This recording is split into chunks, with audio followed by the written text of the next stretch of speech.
I have always been obsessed with pens and pencils, and for as long as I can remember, I have always been drawing. My mom always reminds me that as a kid, I would spend most of my time inside drawing, and I even have memories of me sneaking into my grandma's closet to steal papers and pens so I can draw on. And back then, I would mostly draw Pokemon and other sort of anime and cartoons I would be watching.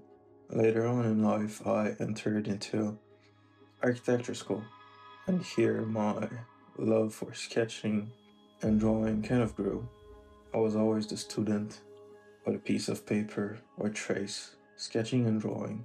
And at the same time, I also started to do some graphic design work, and for that too, I kind of picked up sketching.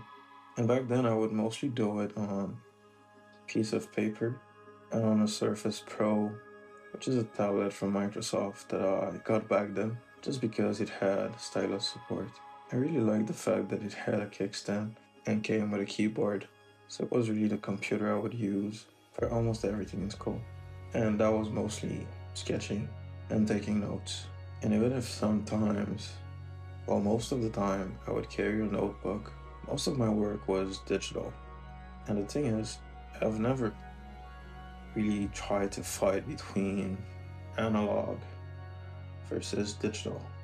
I always tried to get digital to feel analog. And I think that's why I fell in love with devices that came with a pen. At first, I had that Surface, then I switched to a Surface Book, and eventually I got to try an iPad. It was the first Pro version, not the first Pro, the 10.5 one, and I really loved that device. And I think all the love and obsession I have for pen, it's how I kind of view and relate with time, how I experience it. It's about communicating and lastly thinking.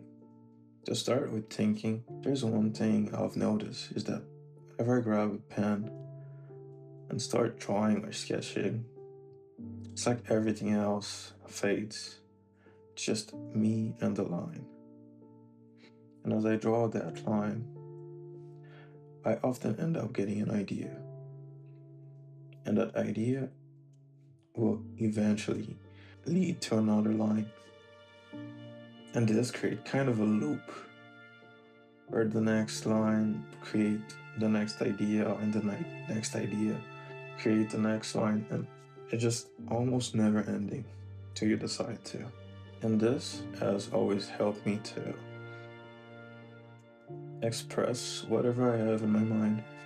I often struggle with talking or communicating my ideas with words, but by sketch it often came naturally.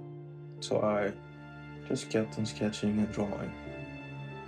For me, it was the way to express the concept I was working on, to explain the different ideas, and it just worked. And as I do those two, it leads me to time. Most of the time when you're drawing or sketching, and even writing, it's just you and the pen and the thought you have right now.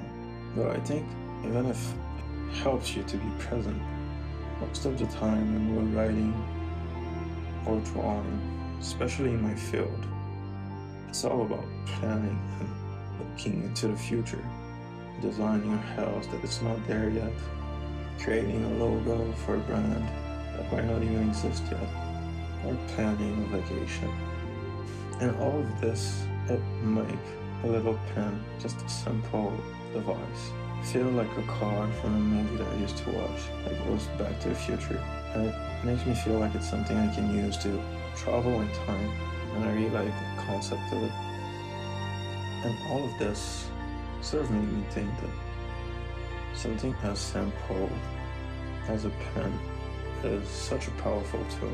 Because in the end, every idea, or most of them, start by writing or sketching, and it's all about taking something in your head and bringing it into the world.